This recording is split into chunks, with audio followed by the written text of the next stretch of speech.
बिस्मिल्लाहिर्रहमानिर्रहीम। उम्मीद है कि जी आप लोग खैरियत से होंगे। आज हम एक सीरीज़ ऑफ ये वीडियो स्टार्ट कर रहे हैं जिसका मकसद ये है कि जो हमारी पोलियो की कैंपेन्स होती हैं उसमें जो माइक्रो प्लान हम बनाते हैं, जो हमारी कैंपेन से पहले, कैंपेन के दौरान और कैंपेन के बाद की एक्टिविटीज़ होती हैं, उसको किस तरीके से हम इतना मौसर बना सकते हैं कि जो हमारी कैंपेन है उसकी क्वालिटी क्वेश्चनेबल ना हो, वो एक अच्छी क्वालिटी की कैंपेन हो जिसके फ्रूटफुल रिज़ल्ट्स मिले हमें, जिसमें हमारी 100% पॉपुलेशन ना सिर्फ वैक्सीनेट हो जाए बल्कि हम अपने इन्वायरमेंटल सैम्पल्स नेगेटिव कर सकें और जो कैंपेन के बाद असेसमेंट्स होती हैं उसको भी 100% पास कर सकें। तो इन तमाम जो हमारी सीरीज़ होगी, ये सीरीज़ ऑफ वीडियोस, इसमें हम फोकस करेंगे कि हम कैंपेन का जब काउंटडाउन आ जाता है तो उससे लेके कैंपेन के बाद तक टीम का क्या इसमें रोल होता है, एरिया इंचार्ज का क्या रोल होता है, यूसीएमओ का क्या रोल होता है। तो हम कोशिश करेंगे कि एक एक चीज़ को हम तफसील से जो है ना जी वो आपके साथ डिस्कस कर सकें। तो हम इसको स्टार्ट करते हैं। कैंपेन एक्टिविटी फ़्लो में सबसे पहले जो हमारी एक्टिविटीज़ होंगी वो प्री कैंपेन होती हैं। प्री कैंपेन का मतलब है कि कैंपेन का आपको पता चल गया, डिस्ट्रिक्ट को बता दिया जी फ़लाने दिन आपकी कैंपेन स्टार्ट होनी है, तो उससे पहले जो आपने तैयारी शुरू कर देनी है तो उसको कहते हैं pre campaign activities. Pre campaign से पहले एक्टिविटीज़, सबसे पहले जो डिस्ट्रिक्ट पे एक्टिविटी होती है वो होती है हमारे यूनियन कौंसल, मैनेजमेंट ऑफिसर और एरिया इंचार्जेस की ट्रेनिंग। जो ज़िम्मेदारी होती है डिप्टी डीएचओज़ की और मास्टर ट्रेनर्स की, डीएचओज़ की, सीओ हेल्थ की, कि वो अपने हर यूसी के अगेंस्ट एक union council management officer notify कर दें और फिर यूसीएमओ आगे फर्दर अपने एरिया इंचार्जेस नोटिफाई कर ले। जब ये मरहला हो जाता है तो उसके बाद इस पूरे कैंपेन की जो सबसे ज़्यादा इम्पॉर्टेंट एक्टिविटी है वो है माइक्रो प्लान डेवलपमेंट के जो पूरी कैंपेन होनी है उसका माइक्रो प्लान जो है ना जी वो बनाया जाए। तो माइक्रो प्लान के कुछ कंपोनेंट्स होते हैं, किस तरह माइक्रो प्लान बनाया जाए, क्या ऐसी चीज़ें हैं जिनका ख्याल अगर हम रखेंगे तो हमें क्वालिटी का माइक्रो प्लान बना सकते हैं। तो आज हम बेसिकली इस एक मेजर जो ये हमारा पॉइंट है माइक्रो प्लान का, इसके ऊपर हम डिस्कशन करेंगे। माइक्रो प्लान जब बन जाता है तो फिर उसको किस तरह पता चलेगा कि जी हमने क्वालिटी का माइक्रो प्लान बनाया, तो उसके लिए होता है micro plan validation and submission, कि आप अपनी डेस्क एनालिसिस करते हैं, एक स्कोर कार्ड होता है जिसको हम डिस्कस करेंगे, और फिर आप अपने DEOC, DPCR, DDHO office, DHO office, CO office में वो अपना माइक्रो प्लान सबमिट कर देते हैं। जब आप अपने माइक्रो प्लान बना लेते हैं, उसकी वैलिडेशन कर लेते हैं, तो तब आपने जिन लोगों का वो माइक्रो प्लान बनाया होता है, बेसिकली वो टीम्स होती हैं, तो आपने अपनी टीम्स की ट्रेनिंग करवानी होती है। ये 4 मेजर पिलर्स हैं प्री कैंपेन एक्टिविटीज़ के, जो बाकी तमाम चीज़ें जो होंगी वो इसके अंदर इंशाल्लाह हम कवर करेंगे। आज हमारा फोकस सिर्फ इस प्री कैंपेन एक्टिविटीज़ पे रह जाएगा। इसके बाद इंट्रा कैंपेन एक्टिविटीज़ भी होती हैं और पोस्ट कैंपेन एक्टिविटीज़ भी होती हैं। मैं आपको एक ओवर थ्रू ज़रूर इसका गो थ्रू करवा देता हूँ, लेकिन हम आज जो डिस्कस करेंगे वो सिर्फ प्री कैंपेन एक्टिविटीज़ होंगी। ये इंट्रा कैंपेन एक्टिविटीज़ हैं जो हम अपनी चैप्टर 2 में डिस्कस कर लेंगे, और इसी तरीके से फिर हमारी जो पोस्ट कैंपेन होंगी वो भी हम अलहदा से डिस्कस कर लेंगे, ताकि इसमें क्लैरिटी रहे और हम एक क्वालिटी का माइक्रो प्लान बना सकें। और फिर कुछ स्पेशल चीज़ें होंगी, ये भी हम बाद में डिस्कस करेंगे। अच्छा, सबसे इम्पॉर्टेंट होता है कि हमें कन्फ्यूजन होती है कि यार माइक्रो प्लान है क्या। यूसीएमओ को ठीक है, इसकी अंडरस्टैंडिंग होती है, एरिया इंचार्ज को अंडरस्टैंडिंग होती है, लेकिन माइक्रो प्लान जिन लोगों के कागजात से बन रहा होता है वो हमारी ग्राउंड के फ्रंट लाइन वर्कर्स हैं, पोलियो वर्कर्स हैं, हमारी एलएचडब्ल्यूज़ हैं, और वो लोग जो पोलियो में टीम के तौर पे काम करते हैं वो लोग हैं। अब उन लोगों को ये क्लैरिटी देना बड़ा ज़रूरी है कि उन लोगों ने जो डाटा कलेक्ट करना है वो ही सारी बेस बननी है इस पूरे माइक्रो प्लान की। प्लानिंग सारी की सारी उनके कागज़ों से आती है जो कागज़ वो कलेक्ट करते हैं। वो कौन कौन से कागज़ कलेक्ट करते हैं इसको फर्दर हम डिस्कस कर लेंगे। अब देखें, इसमें बड़ी ईजी सी एक डेफिनेशन लिखी हुई है। A micro plan is a population based set of components. कि माइक्रो प्लान जो होता है उसमें वो इन कागजात का मजमूआ है जो कि बेसिकली आबादी पे मुश्तमिल होती है for delivering health care interventions. कि वो जो कागजात हैं जिसमें वो आबादी है उसमें हम सेहत से रिलेटेड जो एक्टिविटीज़ हैं वो परफॉर्म कर सकते हैं। वो आपकी पोलियो कैंपेन हो सकती है, वो आपकी डेंगू की कैंपेन हो सकती है, वो आपकी फोलिक एसिड की गोलियां डिस्ट्रीब्यूशन करने की कैंपेन हो सकती है। मतलब आपका जो सेट ऑफ पॉपुलेशन होगा, हमारा टारगेट जो होगा वो हमें ज़रूर पता होना चाहिए। फॉर पोलियो हमारा टारगेट क्या होता है? Vaccination for every child who is under 5 years. के जो भी 5 साल से नीचे का बच्चा है उसकी रजिस्ट्रेशन हमारे पास मौजूद हो।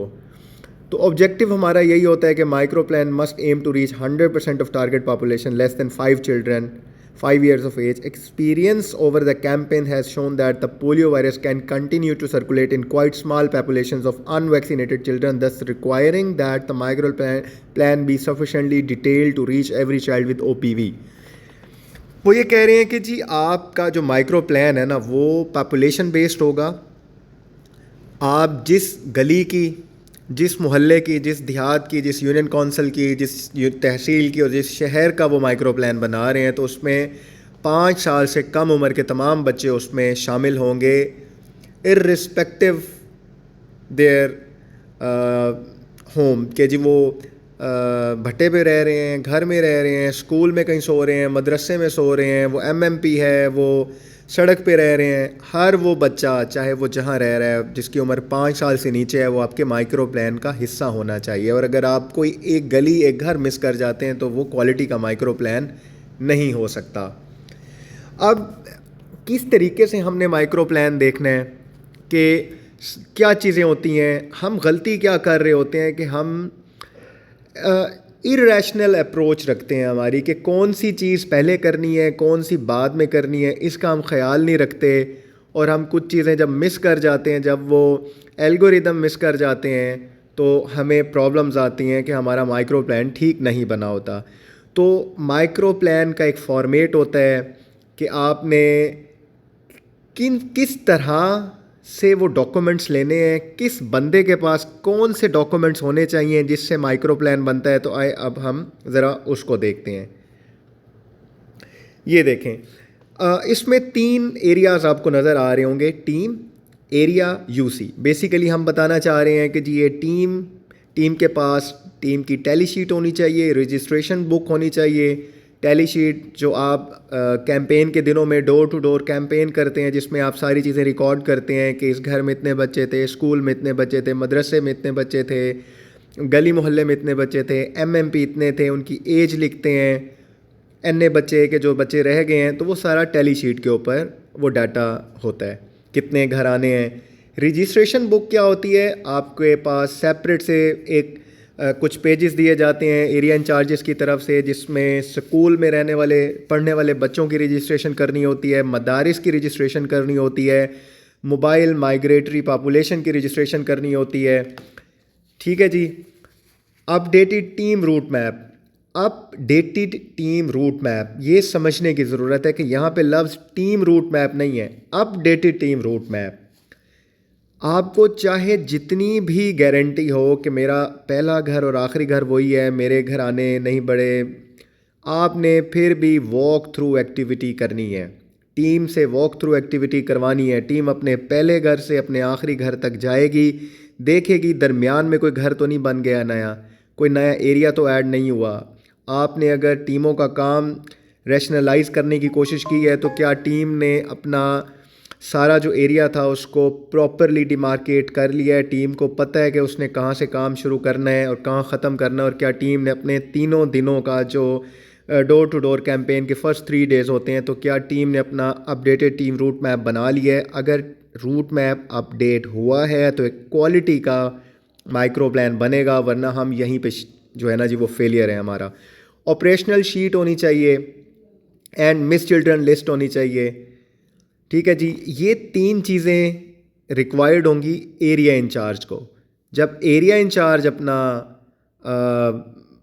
ऑपरेशनल प्लान बना रहा होगा तो उसको टीम की टैली शीट रजिस्ट्रेशन और ये सारी चीज़ें चाहिए होंगी, तो टीम का वो एरिया इंचार्ज अपना प्लान बना सकेगा जिसमें updated area level micro plan summary होगी, अपडेटेड ऑपरेशनल शीट होगी, एरिया मैप होगा with clear and defined team work. ये आगे जाके हम आपको पिक्चर्स दिखाएंगे तो आपको अंदाज़ा हो जाएगा। जब एरिया इंचार्जेस अपना माइक्रो प्लान कंप्लीट कर लेंगे तो ये सारी चीज़ें मिला के यूनियन काउंसिल का माइक्रो प्लान बन जाएगा। और यूसी लेवल पे जो चीज़ें होनी चाहिए उसके अंदर ये यूसी लेवल की जितनी चीज़ें हैं ये भी टीम्स के पास मौजूद होनी चाहिए, जिसमें लिस्ट ऑफ सेटलमेंट्स हैं, हैमलेट्स, यूनियन काउंसिल का माइक्रो प्लान समरी, ये एरिया इंचार्जेस के प्लान बन जब इकट्ठे होंगे तो यूसी की समरी बन जाएगी। यूसी का मैप, तमाम एरिया इंचार्जेस के मैप्स को जब आप इकट्ठा करेंगे तो यूनियन काउंसिल का मैप बन जाएगा और वो क्लियर डिमार्केशन होगी कि कौन सा एरिया इंचार्ज किस दिन कहाँ पे काम कर रहा होगा। और UC level social mobilization plan, social mobilization plan एक वाहिद एक्टिविटी है कि ये डे 1 से कैंपेन के शुरू होने से पहले के दिन तक ये कंटिन्यू रहती है। ये तमाम चीज़ें जो हैं माइक्रो प्लान की कॉपी जो है जी वो यूसी लेवल पे आप जमा करवाएंगे। अच्छा, अब ये सारी चीज़ें आपके पास आ जाएंगी। मैं इसको फिर फर्दर मैंने कोशिश की है कि मैं इसको मज़ीद इसको बेहतर तरीके से समझा सकूं इस एल्गोरिदम को। तो अगली स्लाइड पे मैं आपको ये दिखाने की कोशिश करूँगा कि वो कौन सी ऐसी प्री रिक्विजिट्स हैं जिसके बग़ैर माइक्रो प्लान नहीं बन सकता आपका। अगर कोई मेरा भाई मेरी बहन ये समझती है कि इन कागज़ात की गैर मौजूदगी में या इस एक भी कागज़ ना होने की सूरत में, अपडेट ना करने की सूरत में वो अपना माइक्रो प्लान बना लेंगे, तो ऐसा हरगिज़ नहीं होगा। ये एक लिस्ट है जिसमें सबसे पहले approved list of settlements, Hamlet's, streets. अब हैमलेट क्या होती है, बहुत सारे लोगों को इसमें कन्फ्यूजन है। आप इसको सिंपल से अल्फाज में ये समझें कि हैमलेट एक मखसूस इलाका है जिसका एक मखसूस नाम है। लेट्स से कि आप समझते हैं कि एक मोहल्ला है, लेट्स से मोहल्ला कादराबाद। मोहल्ला कादराबाद में 3 मुख्तलिफ़ गलियां हैं और 3 मुख्तलिफ़ गलियां मुख्तलिफ़ नामों से मशहूर हैं। एक है कबीर वाली गली, एक है सग़ीर वाली गली और एक है बशीर वाली गली। तो आपके ये 3 हैमलेट्स हो गए। ठीक है, आप इसको जितना मतलब बाइफरकेट करेंगे उतना ज़्यादा आसान होगा, उतनी आपका जो रो है, आपका ऑपरेशनल प्लान है वो उतना आसान होगा और जो आपका मैप है वो उतना ही उम्दा बनेगा। ठीक है जी। Approved list of hamlets and streets, देखें इसमें लफ्ज़ ये नहीं लिखा कि लिस्ट ऑफ हैमलेट्स कि आपने सिर्फ लिख देना है कि फ़लाना फ़लाना फ़लाना जी, फ़लानी गली फ़लानी गली फ़लानी गली। हरगिज़ ऐसा नहीं है। आप जो लिस्ट बनाएंगे वो आप इलाके के सेक्रेटरी यूनियन काउंसिल या पटवारी साहब से अप्रूव करवाएंगे कि मैं यूनियन काउंसिल नंबर 2 में काम कर रहा हूँ, उसका फ़लाने इलाके का मैं एरिया इंचार्ज हूँ या फ़लाने गांव में मैंने पोलियो का काम करना है, तो उस सर्टन गांव में मैंने ये जो डेरा जात हैं या गलियां हैं ये मैंने आइडेंटिफाई की हैं। वो अप्रूव कर देगा कि इसमें आपने कोई जगह मिस तो नहीं की, कोई गली मिस तो नहीं की, कोई इलाका मिस तो नहीं किया। तो अप्रूव्ड लिस्ट ऑफ हैमलेट्स आपने लेनी है और अप्रूवल सिर्फ 2 बंदे हैं जो इसको कर सकते हैं, वो सेक्रेटरी यूनियन काउंसिल और पटवारी। दूसरी मेजर चीज़ होती है आपको माइक्रो प्लान के लिए जो कि बहुत ज़रूरी है, जिसको हम तकरीबन मिस कर रहे होते हैं, वो होती है learnings from the last campaign. कि आपने आखिरी कैंपेन के चौथे दिन उसके एंड पे क्या सीखा।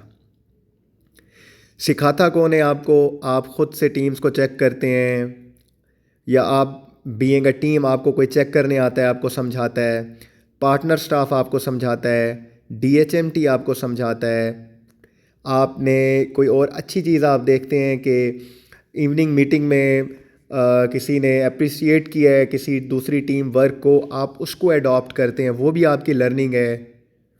आपको प्रोवेंशन लेवल से कोई मैसेज आता है, आपका LQS खुदा न खास्ता फेल होता है, आपकी फिंगर मार्किंग के इश्यूज़ आते हैं, हर वो चीज़ जो आपको कैंपेन के 4 दिनों में पॉइंट आउट की जाती है, ना सिर्फ आपको पॉइंट आउट की जाती है, बट आई वुड से कि आपके किसी कॉलीग को भी की जाती है, तो आप उसको भी नोट डाउन करें, उसको पेन डाउन करें, और वो आपकी लर्निंग्स होती हैं कि आप उसको अपनी आने वाली कैंपेन के माइक्रो प्लान का हिस्सा बनाएं।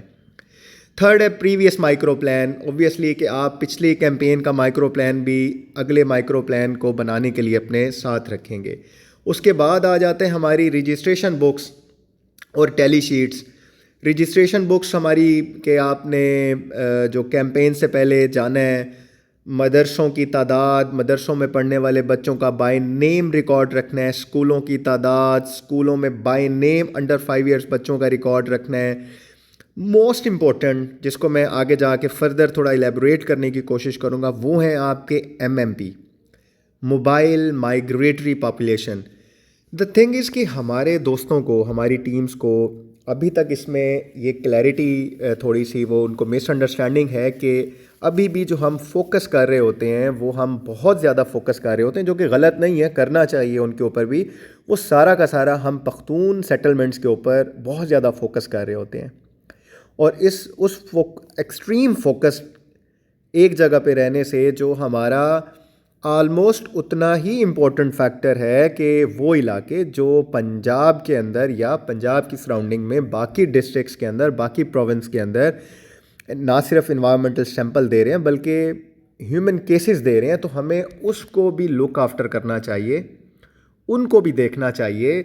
जैसे हमें आई वुड से कि हमें कराची को एक इम्पोर्टेंस देनी चाहिए। जो लोग कराची से जिनका ताल्लुक़ है, जिनकी फ्रीक्वेंट मूवमेंट्स होती हैं, आपको उनको एज एन MMP रजिस्टर करना चाहिए। आपको लाहौर की जो पॉपुलेशन है उसको रजिस्टर करना चाहिए। देखें, लाहौर के लिए लाहौर की सारी पॉपुलेशन जो है वो इम्पोर्टेंट है।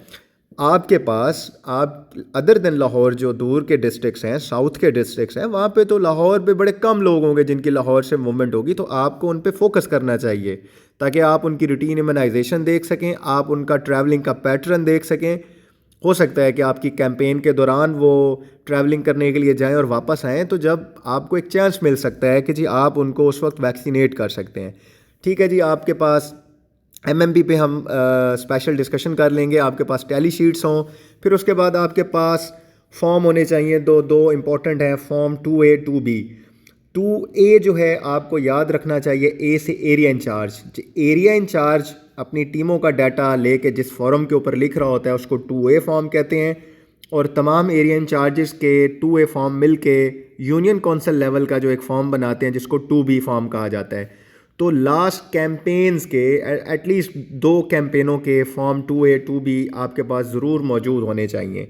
और उसके बाद होते हैं updates from field, if any major change like mobile migratory population movement, new school upgradation, registration etcetera etcetera. ये बेसिकली अगर आप पॉइंट नंबर 4 देखेंगे रजिस्ट्रेशन बुक, तो ये सारी रजिस्ट्रेशन बुक्स में अगर आपको कोई चेंजेस मिली हैं तो आपने माइक्रो प्लान में उसको ज़रूर इनकॉर्पोरेट करना है। कोई स्कूल बन गया है, स्कूल में तादाद ऊपर नीचे हुई है, कोई MMP सेटलमेंट नहीं आ गई है, कोई रेफ्यूजी कैंप इस्टेब्लिश्ड हुआ है, या आपके पास एक लेट्स से कि कोई जैसे कोई मेला हो सकता है, या कुछ भी कोई इवेंट ऐसा जो आप समझते हैं कि आपकी जो टारगेट पॉपुलेशन है उसको अफेक्ट करेगा या इफेक्ट किया है या कर सकता है, वो इवेंट यहाँ पे रिकॉर्ड होना चाहिए आपके पास। और फिर उसके बाद आता है very important, proper selection of HR। अब आप मुझसे अगर पूछें कि what is proper selection of HR, तो जो देखें 2-3 इसके अंदर पिलर्स हैं, टीम्स, एरिया इंचार्ज, UCMO। आपने right man for the right job ढूंढना है, जो इसमें मेल और फीमेल दोनों का होना जो है ना जी वो ज़रूरी है। फीमेल कहाँ पे होंगी? कोशिश करें आपकी दोनों जो टीम मेंबर हैं वो फीमेल हों, उनकी पेनिट्रेशन होगी कम्युनिटी के अंदर, वो घर के अंदर जा सकते हैं। आप क्या टीम मेंबर मेल होंगे वो घर के अंदर नहीं जा सकते, उनको रिलाय करना पड़ेगा कि जो भी इंफॉर्मेशन उनको डोर स्टेप पे मिली है और वो रॉन्ग हो सकती है। ठीक है जी, तो आप कोशिश करें आपकी दोनों टीम मेंबर जो हैं वो फीमेल हों, गवर्नमेंट अकाउंटेबल हों। That is proper selection of HR। आपका एरिया इंचार्ज जो है वो 110% लोकल होना चाहिए, उस एरिया का होना चाहिए, उसकी लैंग्वेज ना सिर्फ टीम्स की बल्कि एरिया इंचार्ज भी गवर्नमेंट अकाउंटेबल हो और वहाँ का लोकल हो, ताकि जो ड्यूरिंग कैंपेन अगर टीम को कोई इश्यूज आते हैं, उनकी हेल्प करनी पड़ती है या कोई और फर्दर हमें अनअनाउंस्ड अनटूवर्ड इवेंट्स होते हैं, तो एरिया इंचार्जेस जो है ना जी वो फुली इक्विप्ड होगा और वो उनको हेल्प आउट कर सकता है। UCMO कोशिश करें कि आप अपने स्टाफ को रिफ़्रेश किया करें उनका नॉलेज और माइक्रो प्लान अच्छे से तैयार करवाएं, और जिन लोगों ने पिछली कैंपेन अच्छी की है और जो अरसा दराज से एज अ UCMO काम कर रहे हैं उनको कंटिन्यू करवाएं, उनकी हैंड होल्डिंग करें, और अगर वहाँ पे आपको लगता है कि कहीं पे कोई चेंजिंग की ज़रूरत है तो कोशिश करें गवर्नमेंट अकाउंटेबल जो है ना जी वो लाजमी होना चाहिए, क्योंकि अगर आपका मेन पिलर ही गवर्नमेंट अकाउंटेबल नहीं होगा तो आपके फर्दर मसाइल जो है ना जी वो बढ़ जाएंगे। ये सारा कुछ करने के बाद फिर आपका मॉनिटरिंग फीडबैक होता है कि आपने सारा प्रोसेस जो है वो ख़ुद से मॉनिटर किया है या नहीं किया। सबसे इम्पोर्टेंट प्रोसेस जो है वो आपकी रजिस्ट्रेशन और आपकी जो ये वॉक थ्रू एक्टिविटी होती है, ये बहुत इंपॉर्टेंट होती है। UCMOs को और एरिया इंचार्जेस को आई सजेस्ट कि ये ख़ुद से मॉनिटर करनी चाहिए, क्योंकि इसके बग़ैर अगर आपने ये मॉनिटर ना की और टीम ने आपको पिछली टैली शीट उठा के दे दी और आपने एज इट इज़ अपना माइक्रो प्लान बना लिया, तो आपके ऑपरेशनल गैप्स आइडेंटिफाई होंगे। आपकी जो यूनियन कौंसल है वो लो परफॉर्मिंग यूनियन कौंसल के अंदर फॉल करेगी। सो मैनी रीजंस, उसको हम यहाँ पे फर्दर नेक्स्ट सेशन में डिस्कस कर लेंगे, बट जो रिज़ल्ट होगा वो यही होगा कि आप चाहते हुए भी आप अपनी ड्यूरिंग कैंपेन अपनी यूनियन कौंसल का डाटा सेट नहीं कर सकेंगे। अच्छा जी, उसके बाद परसिस्टेंट कुछ प्रॉब्लम्स आइडेंटिफाई किए, जैसे मैं अभी आपको बता रहा था, क्विकली इसको भी गो थ्रू कर लेते हैं कि टीम्स क्या करती हैं इनकम्प्लीट और non updated of micro plan. ठीक है जी हमने जिक्र किया कि जी वो पुरानी शीटें उठा के दे देंगे।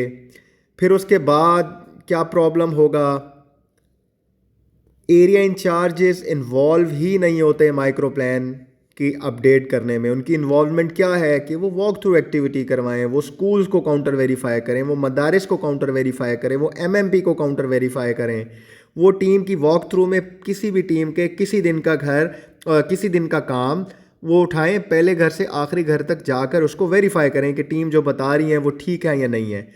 सर्ड के जी प्रॉब्लम्स लास्ट कैंपेन के अंदर जो हाईलाइट हुई थी, कोई मिस्ड एरिया आइडेंटिफाई हुआ था, कोई पुअरली कवर्ड एरिया आइडेंटिफाई हुआ था।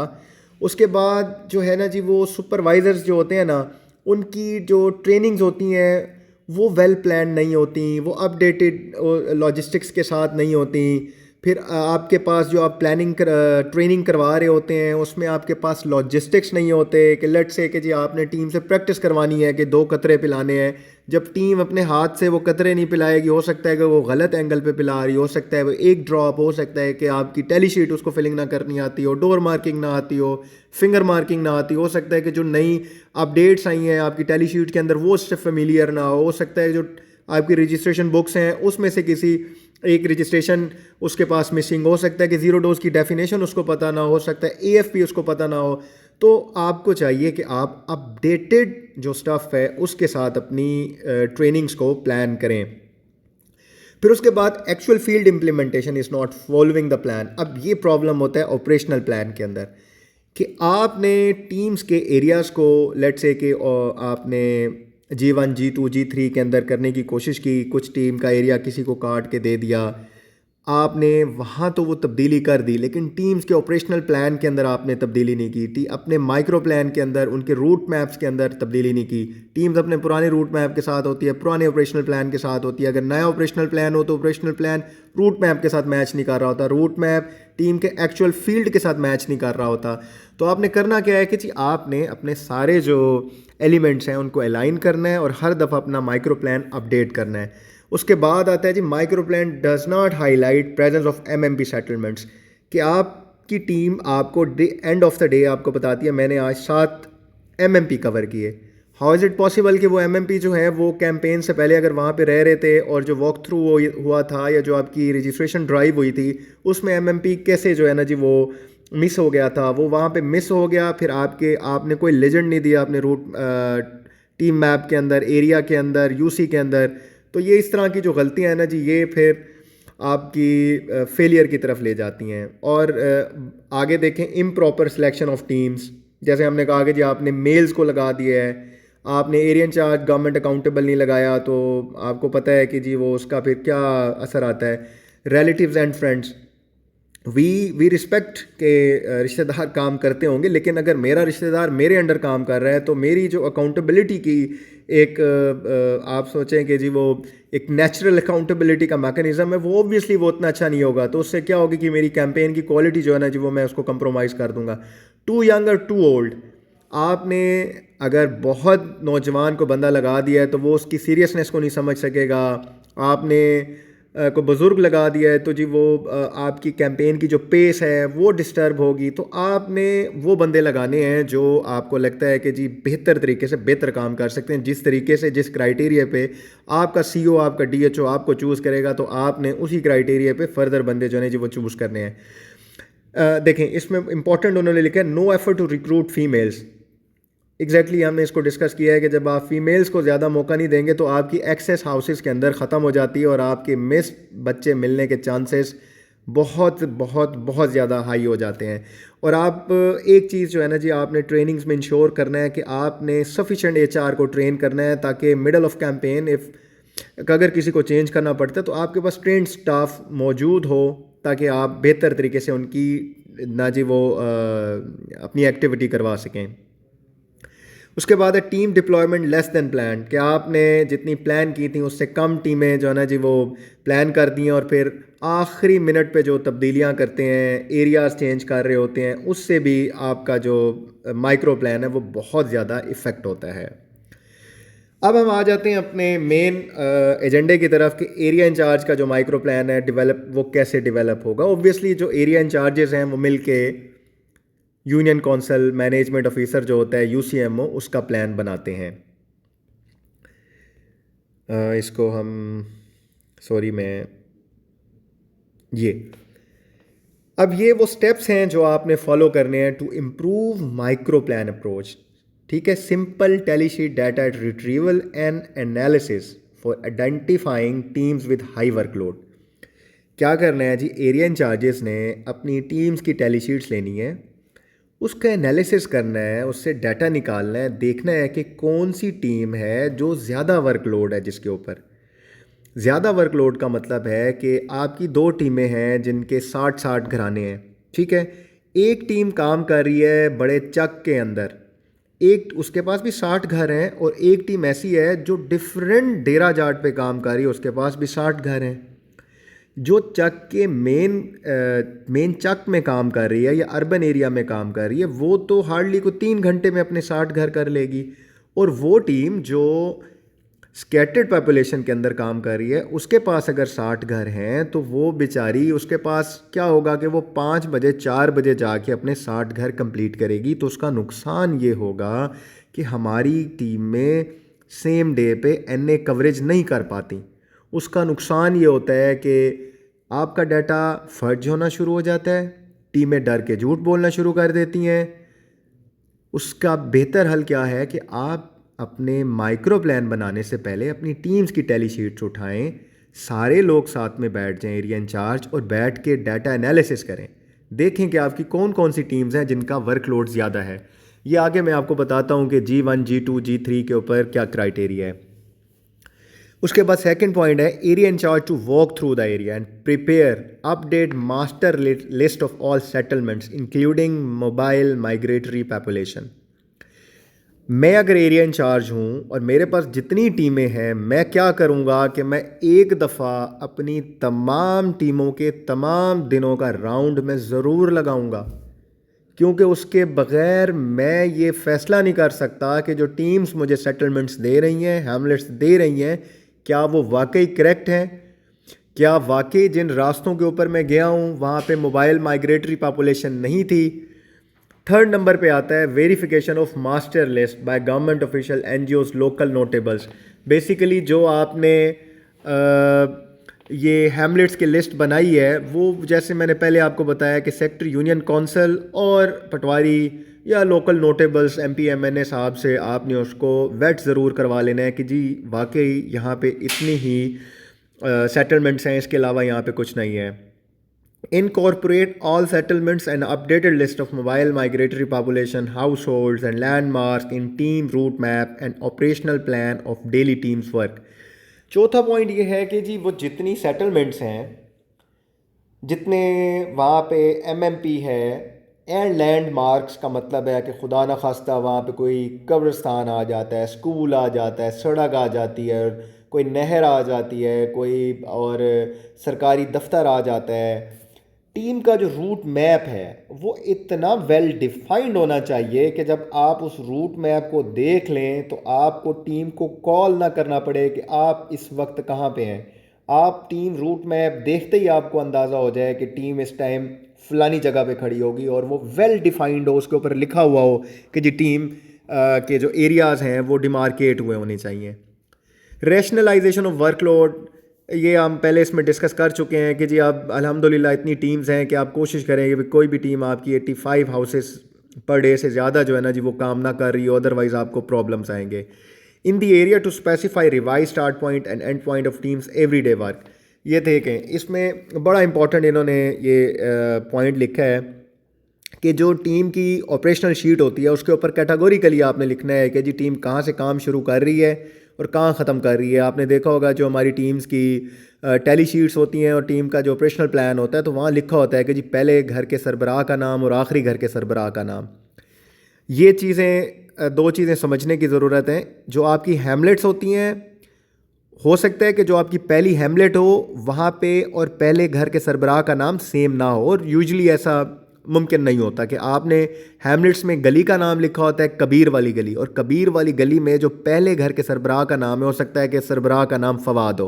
तो आपने वहाँ पे क्लियरली लिखना है कि टीम कहाँ से काम शुरू कर रही है और कहाँ पे ख़त्म करेगी, और सेम जो है वो टीम के रूट मैप के ऊपर जो है ना जी वो नज़र आना चाहिए। डे 1 हाउस नंबर 1 और कहाँ तक वो जाना है वो आपका क्लियरली मेंशन होना चाहिए। फिर आपकी जो माइक्रो प्लान है उसके ऊपर identification of community vaccination site बहुत इंपॉर्टेंट है। इसमें एक चीज़ आपने ये ख्याल रखना है कि कम्युनिटी वैक्सीनेशन साइट जो है वो एक ऐसी जगह को मुंतखब करें जो कि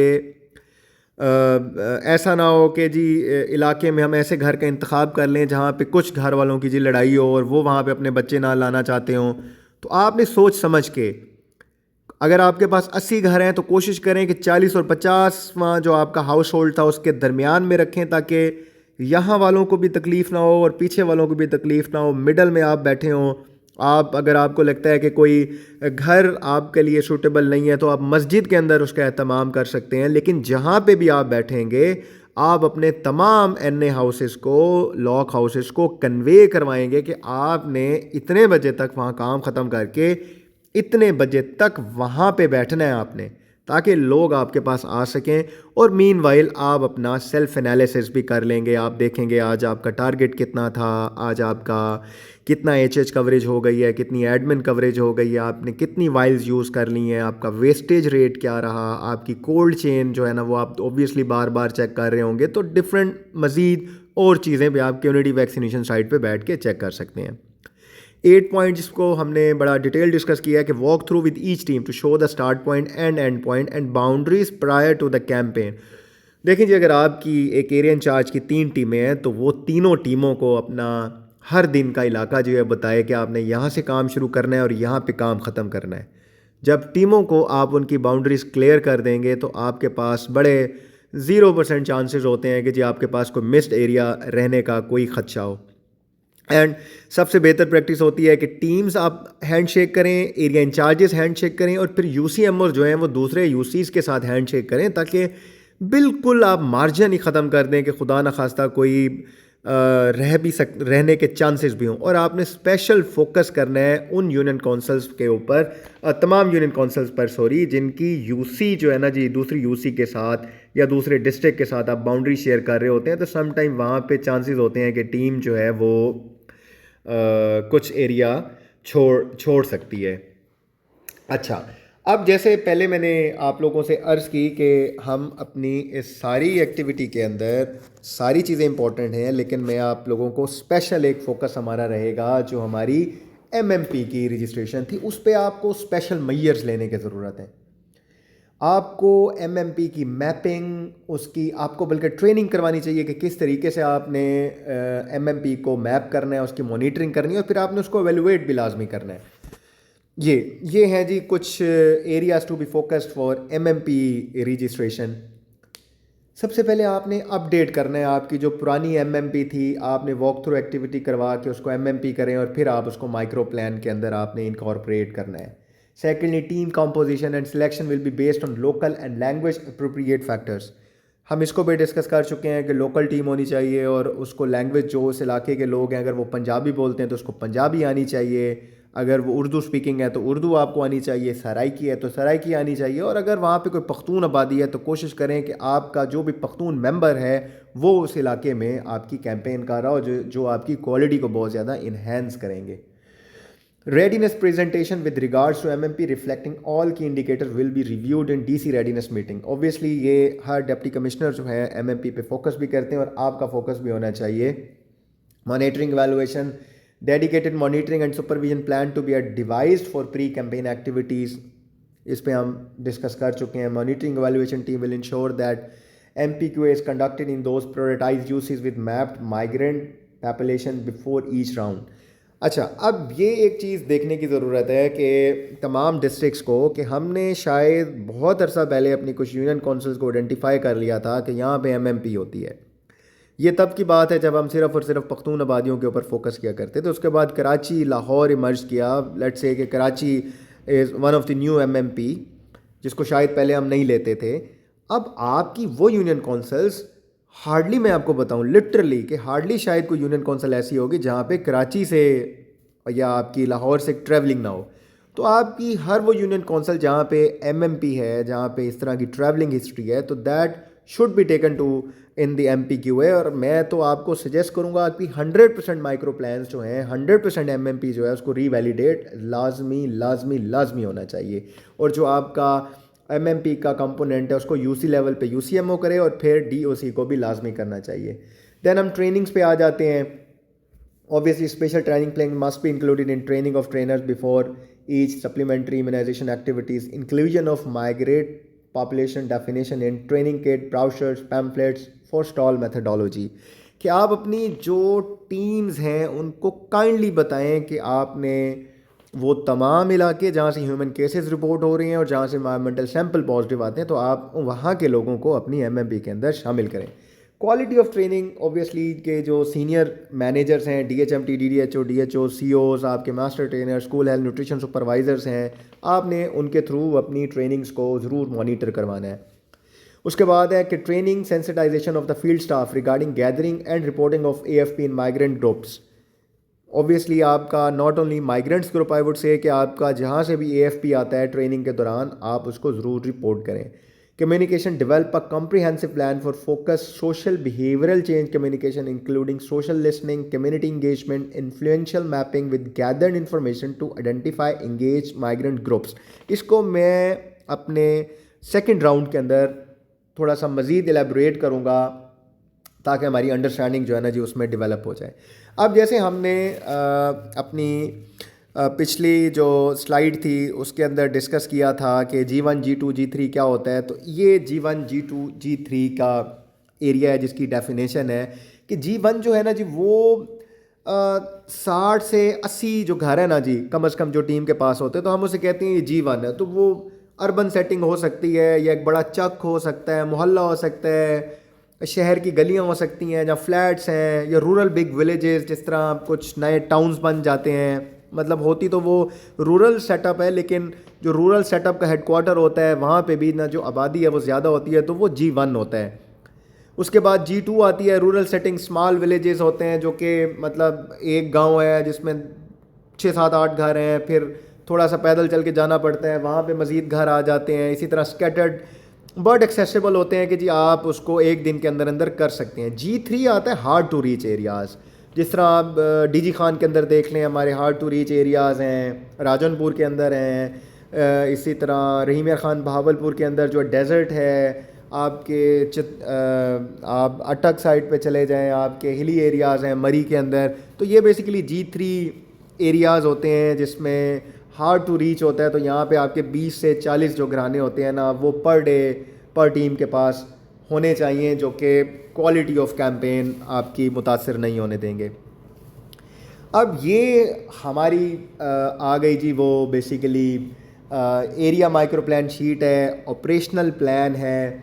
अगर आप इसको 2 हिस्सों में किया हुआ है, और नीचे अगर आप देखेंगे मोबाइल ब्लैक कलर का मोबाइल टीम टेली शीट बराए पोलियो के ख़ात्मे की मुहिम। तो आपका जो ऑपरेशनल प्लान है टीम का, जो कि ऊपर एक आधा हिस्सा ऑपरेशनल प्लान का है और नीचे जो है वो टेली शीट दिखाई गई है, ये सारा टीम के ऑपरेशनल प्लान से आपने कॉपी पेस्ट करना होता है अपनी जो आपकी ये होती है टेली शीट होती है। अगर हम देखें, लेट्स से कि आपके ऑपरेशनल प्लान में आपके नाम लिखे हुए हैं, टीम नंबर है शहनाज बीबी, आमना बीबी, ये गवर्नमेंट की है, लोकल है, फ़ीमेल है, पहले दिन का काम है, ये इलाका कौन सा है जहाँ काम करना है, हैमलेट्स हैं, फिर पहले घर के बंदे का नाम है, आखिरी बंदे का नाम है, ये G1 है, G2 है, G3 है, कम्युनिटी वैक्सीनेशन की जगह कौन सी है, कुल घराने कितने हैं, स्कूल, फिर ऊपर देखें 5 साल से कम उम्र टोटल बच्चे कितने हैं, तो ये कहाँ कहाँ हो सकते हैं, स्कूल और मदरसे के बच्चों की तादाद, 5 साल से कम उम्र के घरों के बच्चों की तादाद, कुल तादाद, इनको पोलियो वैक्सीन की खुराकें कितनी देनी है, गुज़श्ता मुहिम में रह जाने वाले बच्चों की तादाद, MMP आबादी के बच्चों की तादाद। ये मिल के क्या बनाता है आपका ऑपरेशनल प्लान। HR आपने सिलेक्ट कर लिया, गवर्नमेंट है होना चाहिए, लोकल होना चाहिए, फ़ीमेल लाजमी होनी चाहिए, आपने लिखना है कि आपके कौन से दिन में ये वाला इलाका होना है। फिर आपने अपनी हैमलेट्स की जो रजिस्ट्रेशन की थी वो यहाँ पे लिखें, उस हैमलेट्स में टीम ने कहाँ से काम शुरू किया, कहाँ काम ख़त्म किया, रूट मैप आपने यहाँ पे लिखना है। फिर आप देखेंगे कि यार इसको मैंने कितने घर दिए हैं, G1 G2 G3 की डेफिनेशन आपको पता है, आपने यहाँ पे लिखना है कि ये G1 है, G2 है, G3 है। आपने फिर इसमें कम्युनिटी वैक्सीनेशन साइट की डेफिनेशन हमने पढ़ ली, वो आपने यहाँ पे लिखना है कि कहाँ पे बनाना है। आपने वॉक थ्रू एक्टिविटी में देखने हैं कि कितने घराने हैं मेरी इस टीम के, पहले घर से आखिरी घर तक, कोई अगर ऐड हुआ है तो टोटल नंबर ऑफ़ जो चेंज आई है वो आपने यहाँ पे लिखनी है। स्कूल मदरसे की जो रजिस्ट्रेशन की है आपने वो यहाँ पे लिखनी है। टोटल जो पिछली दफ़ा आपकी कैंपेन में पिछली टेली शीट पे बच्चों को कवर किया गया है उसकी तादाद यहाँ पे लिखनी है। कुल तादाद जितनी बन गई उसको ज़रब दे दें आप 2 के साथ, जितनी आपकी एक बच्चा जो है वो 2 कतरे पीता है तो आपने उसके हिसाब से अपनी पोलियो वैक्सीन की खुराकें जो रिक्वायर्ड हैं वेस्टेज लगा के आप यहाँ पे वो लिख दें। फिर आपके जो स्टिल मिस चिल्ड्रन है वो लिख दें। और सबसे इंपॉर्टेंट है MMP आबादी के बच्चों की तादाद, कि आपकी प्री रजिस्ट्रेशन MMP के बच्चों की तादाद कितनी है। ठीक है, इसको अब हम अगर नीचे देखें जो आपकी टीम की टेली शीट है तो ये डाटा सारा जो है ना जी वो एक दूसरे को वहाँ से कॉपी करना पड़ेगा। देखें जैसे उसने पूछा कि जी यहाँ पे कौन काम कर रहा है, टीम मेंबर का क्या नाम है, शहनाज VP पे क्लिक हो गया। टीम नंबर कौन सी है आपको यहाँ से पता चल जाएगा। आपका हैमलेट कौन सा है, कौन से इलाके में काम करना है, ढोक गुज्जर से काम पहले स्टार्ट हो रहा है। आपके पहले घर के सरबराह का नाम क्या है, मोहम्मद ज़बान। आपके आखिरी घर के सरबराह का नाम क्या है, मोहम्मद शुएब। फिर आपके टोटल बच्चे घराने कितने हैं जिसमें आपने आज के दिन में प्लान की हुई अपनी एक्टिविटी, 120। फिर आपने देखना है कि आपके स्कूल मदरसे के कितने बच्चों का टारगेट था, आपने नीचे देख लेना है कि 12 था तो देखें उसने 10 पिलाए हुए हैं, 2 नहीं आए होंगे। फिर आपने देखना है कि 5 साल से कम उम्र के बच्चे घरों के अंदर कितने होने चाहिए थे, आपका टारगेट क्या था, आपने कितनों को पिलाया है। ठीक है जी, ये सारी चीज़ें आपको, आपका अगर ऑपरेशनल प्लान अच्छा बना, आपकी वॉक थ्रू एक्टिविटी अच्छी हुई, एरिया इंचार्ज का प्लान अच्छा बनेगा। एरिया इंचार्ज का प्लान अच्छा बना, आपकी UC का प्लान जो है ना जी वो बहुत अच्छा बनेगा। अब देखें, अब इसमें वही है कि एरिया इंचार्ज या एरिया सुपरवाइज़र जो होता है माइक्रो प्लान की डेवलपमेंट में एरिया मैप के ऊपर आपकी कौन कौन सी चीज़ें ऐसी हैं जो कि नज़र आनी चाहिए। मतलब आप जो लास्ट हमने स्लाइड देखी वो थी ऑपरेशनल शीट। अब आपका ऑपरेशनल शीट जो है किस तरीके से, लेट से कि आप मुझे अगर किसी का एरिया का मैप दे दें और मुझे कहें कि यार आप इस एरिया के मैप से जितना एक ऑपरेशनल शीट पर डाटा निकालते हो निकाल सको, तो हमारा ऑपरेशनल प्लान और हमारा एरिया मैप इतने एक दूसरे के साथ सिंक्रोनाइज होने चाहिए कि हमारा एरिया मैप देखते ही पता चल जाए कि टीम नंबर 3 आज किस हैमलेट पे होगी, किस गली में होगी, किस घर में होगी, डे 2 पे वो कहाँ होगी। ठीक है जी। इसमें है area mapping. This map should be design and field validated to optimise team work flow and provide clear assignment boundaries. कि आपने टीम का इलाका देख के ये डिसाइड करना है कि जी कौन सी टीम कहाँ से काम शुरू करेगी और कहाँ पे काम ख़त्म करेगी। इसकी की रिक्वायरमेंट क्या है जी? Team work areas boundaries clearly define the geographic areas assign to each team. हर टीम को पता होना चाहिए कि उसका कहाँ तक का इलाका है। ये कैसे मुमकिन है? जब हमने पीछे डिस्कस किया कि आपकी तमाम टीम्स हैंड शेक करें, टीम्स को पता हो कि यार ये जहाँ मैं आज काम शुरू कर रही हूँ इससे जो पीछे का घर है, लेट्स से कि टीम नंबर इससे पीछे का या आखिरी का साथ वाला जो इलाका है वो फलानी टीम ने करना है। उस टीम को भी पता हो कि मैंने करना है, इस टीम को भी पता हो कि उसने करना है, तो आपको दोनों जगहों से उसकी इन्फॉर्मेशन जो है ना जी मिलेगी। Daily allocation visually represents how to workload is distributed across each day for all team. This ensures team does not working the same area on the same day. All areas are assigned to a team on a specific day. Obviously इसमें ऐसे ना हो कि जी एक बस्ती है तो उस बस्ती में आपकी 3 टीमें काम कर रही हों। कोशिश करें कि आपका माइक्रो प्लान इस तरीके से बना हुआ हो कि एक बस्ती जो है ना जी वो एक ही टीम को आप डिवाइड करके दें ताकि उसके लिए आसान हो वहाँ पे मूवमेंट करना, उसके लिए आसान हो वहाँ के तमाम बच्चों को कवर करना, उसके लिए आसान हो एक्सेस उसका पहुँचना, उसका वहाँ पे रेस्ट करना। तो आपके लिए बड़ी आसानियाँ जो है ना जी वो पैदा हो जाएंगी। सॉरी। उसके बाद मैप के एलिमेंट्स होते हैं। रेफरेंस पॉइंट्स आपने लाजमी देने हैं, जिस तरह स्ट्रीट्स, विलेजेस, हैमलेट्स, लैंडमार्क्स, ताकि समझ आ सके कि कौन से रोड से कौन से गली से गुजर के आपने किस हाउस नंबर के ऊपर पहुंचना है।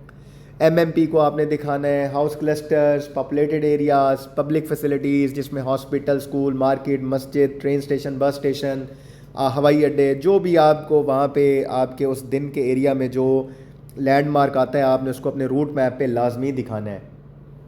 Team movement, minimise travel, whenever possible assign adjacent areas to the same team on consecutive days to reduce travel time between work assignments. ये जैसे हमने पहले जिक्र किया कि अगर आप कोशिश करें कि एक बड़ा इलाका है तो कोशिश करें कि आप टीम को दे दें ताकि उसका ट्रैवल टाइम बच जाए और वो बेहतर तरीके से काम कर सके वहाँ पे।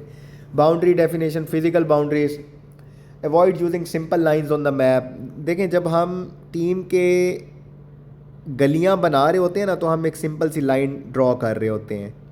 कोशिश करें कि जैसे जैसे आप टीम से बाहर निकलते हैं तो आप अपनी लाइन को भी उतना बोल्ड रखें ताकि आपको बड़ा कैटेगोरिकली आप बता सकें कि ये मेरी टीम टू टीम बाउंड्री है, ये मेरी area incharge to area incharge boundary है और ये मेरी फिर यूसी के साथ बाउंड्री है, ताकि आप उसको बेहतर तरीके से रिकग्नाइज कर सकें। मैं एक छोटा सा मैप दिखाता हूँ जिसमें कोशिश की गई है कि ये तमाम चीज़ें जो है ना जी उसको दिखाया जा सके।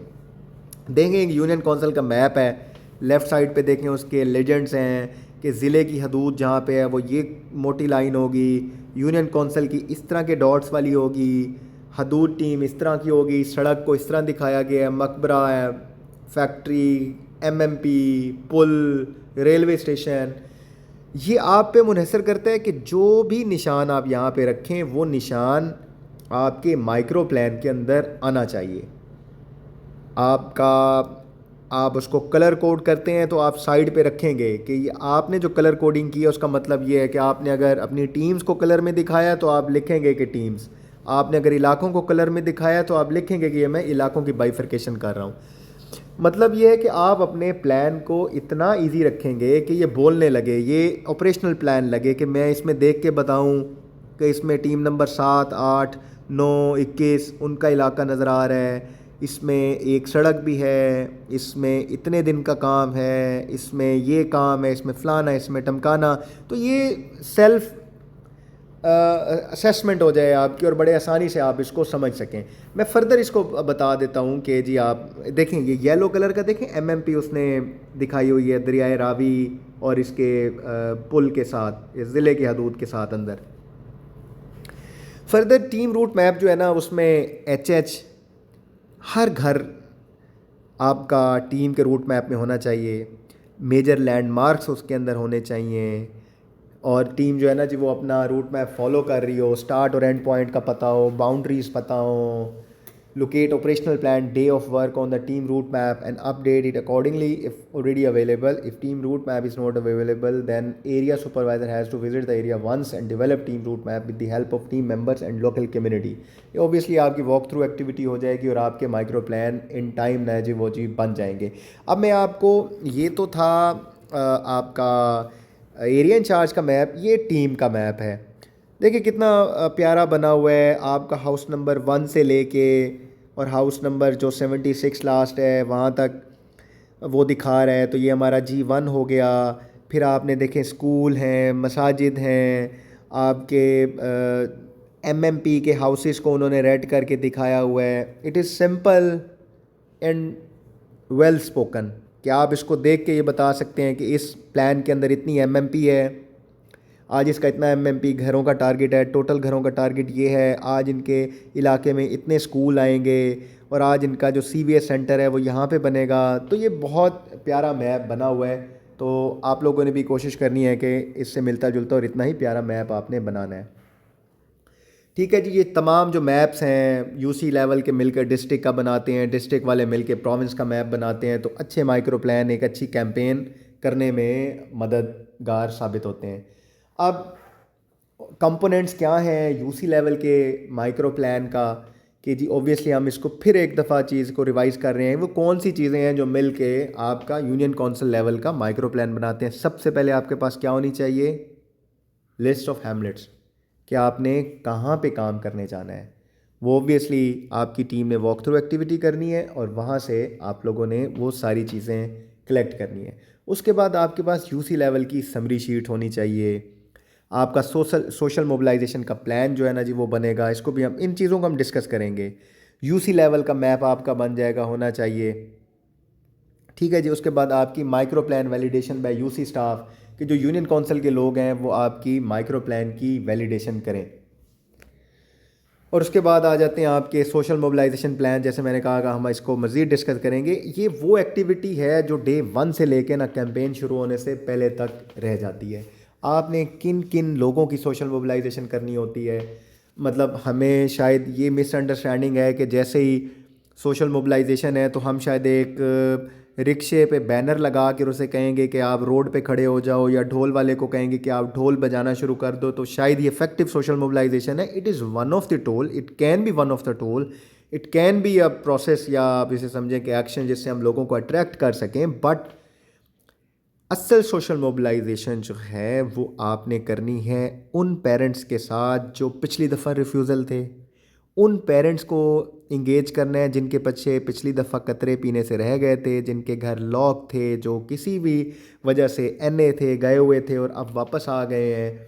ठीक है, कुछ एरियाज़ हैं जिसको आपने फोकस करना है।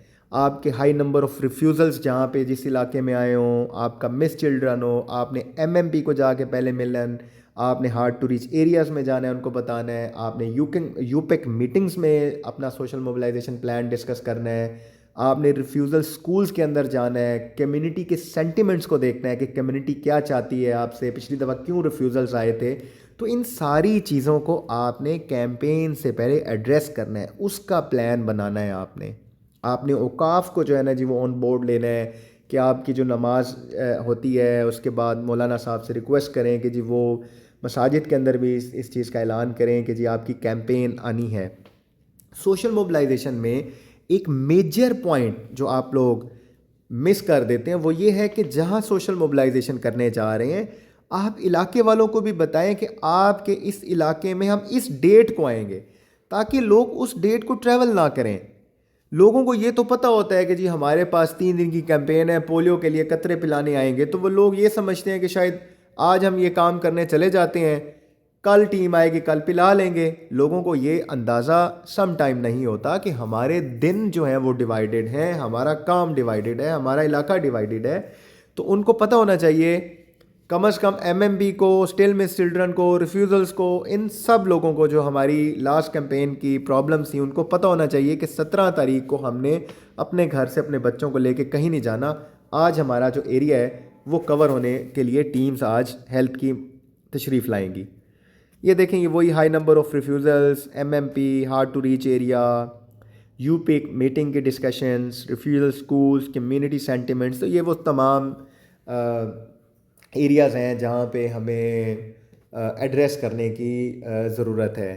इसके बाद ये वो तमाम रिकॉर्डिंग्स होती हैं कि जी आपने जो मंसूबा साजी की मीटिंग है वो कहाँ पे की, इलाके के बासर लोग जो हैं उन लोगों ने आपके साथ हिस्सा लिया या नहीं लिया, स्कूल मदारिस पे जो आप एक्टिविटीज़ करते हैं, मसाजिद के ऐलानात, सोशल मोबिलाइजेशन, गुज़श्ता मैम में मुसलसल रह जाने वाले बच्चों के वालिदैन के साथ बैठक की या नहीं की, लाजमी करनी चाहिए। बैनर्स आपको मसूल हो गए, आपने लगा दिए, ठीक है। ये देखें, यूनियन कौंसिल का मैप है, ये क्लियरली बाउंड्रीज़ दिखा रहा है। अगर आप इसको देखें तो ये क्लियरली बाउंड्रीज़ जो है ना जी वो दिखा रहा है। रेड कलर का देखें, दूसरे कलर के साथ डिमार्केट कर रहा है, तो दैट शोज़ के आपकी 3 से 4 टीमें एक सर्टन एरिया के अंदर, एक विलेज के या एक यूनियन काउंसिल के अंदर ना जी काम कर रही हैं। तो आपके माइक्रो प्लान भी इसी तरीके से बने होने चाहिए। इसके बाद आ जाता है कि आपकी यूसी लेवल की जो समरी है वो कैसे बनेगी।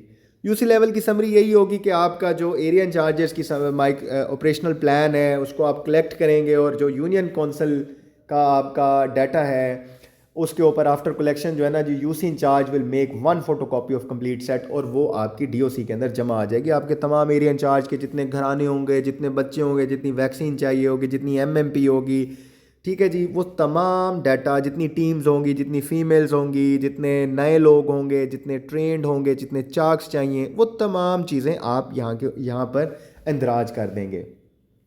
और ये आपने अपनी यूसी में भी रखनी है और एक कापी डीओसी के अंदर भी आपने लाजमी जो है ना जी वो दे देनी है।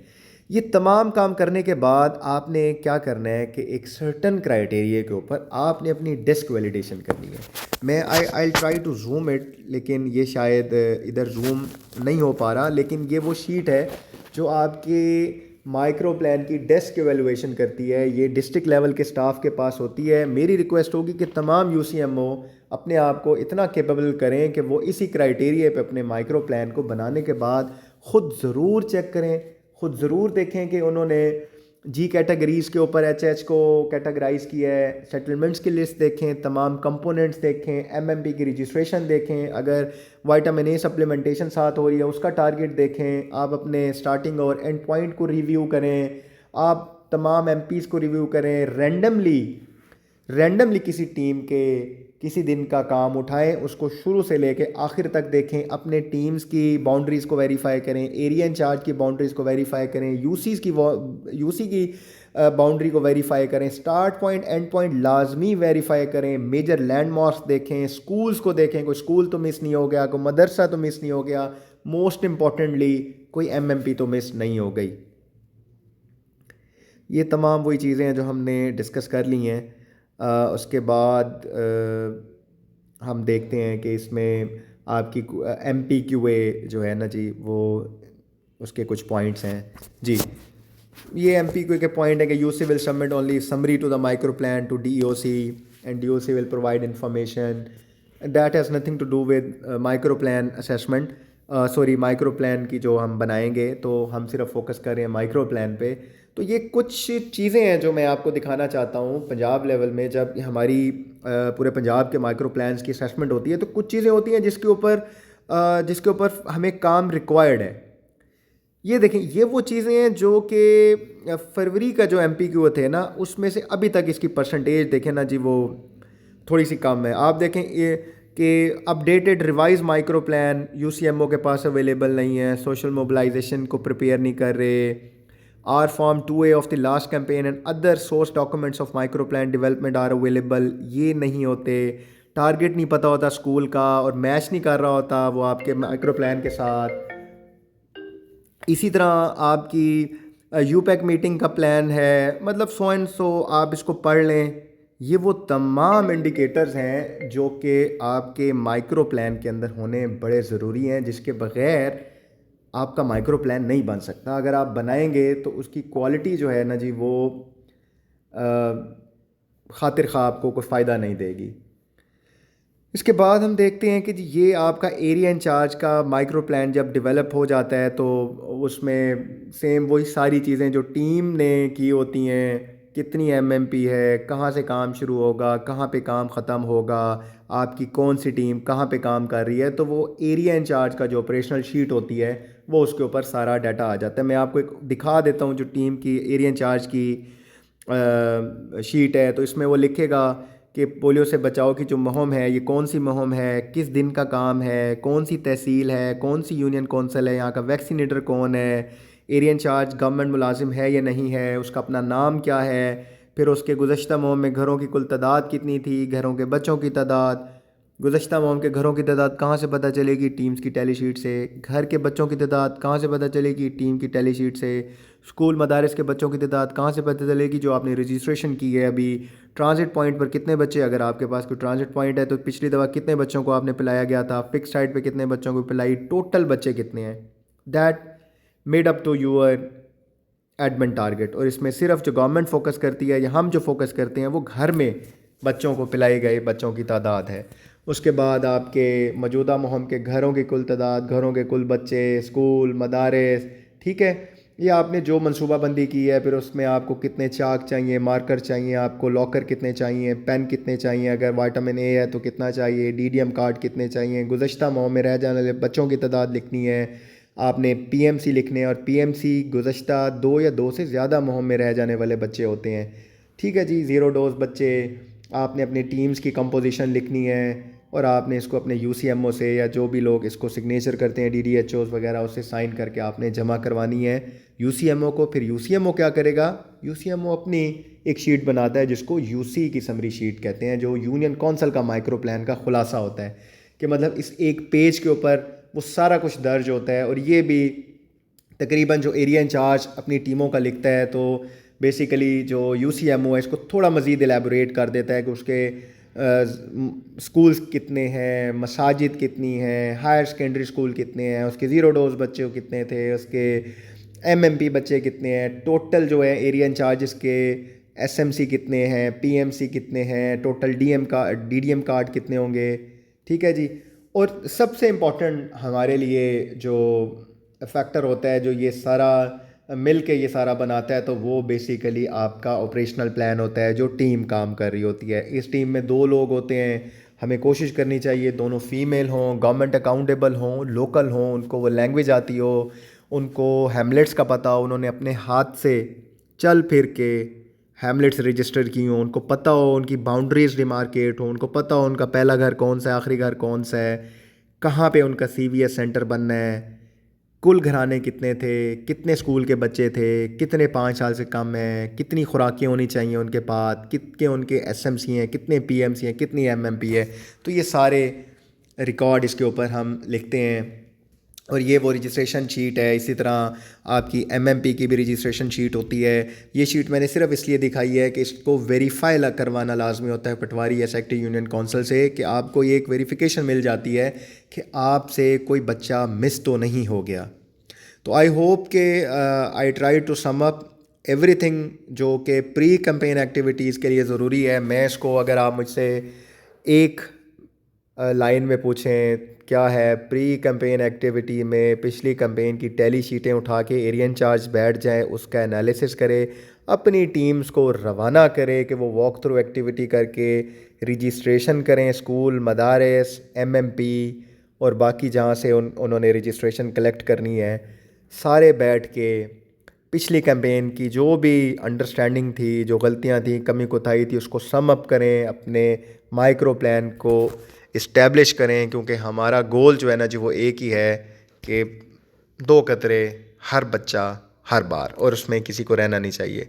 तो इंशाल्लाह हम अपनी सेकंड जो लेक्चर है जो विल ट्राई कि हम इंट्रा कैंपेन कि जब माइक्रो प्लान बन जाए, आपकी असेसमेंट हो जाए, आपका माइक्रो प्लान 100% पास हो जाए, सारे गवर्नमेंट अकाउंटेबल हो, सारे क्राइटेरिया पूरे हो जाएं, तो कैंपेन को किस तरीके से अच्छा बनाया जा सकता है, वो कौन सी ऐसी चीज़ें हैं, वो कौन से अनासर हैं जो कैंपेन की क्वालिटी को बेहतर करने में मददगार साबित हो सकते हैं। अल्लाह ताला आप तमाम दोस्तों का हामी और नासिर हो। इंशाल्लाह ज़िंदगी रही तो फिर मुलाकात होगी जी। शुक्रिया।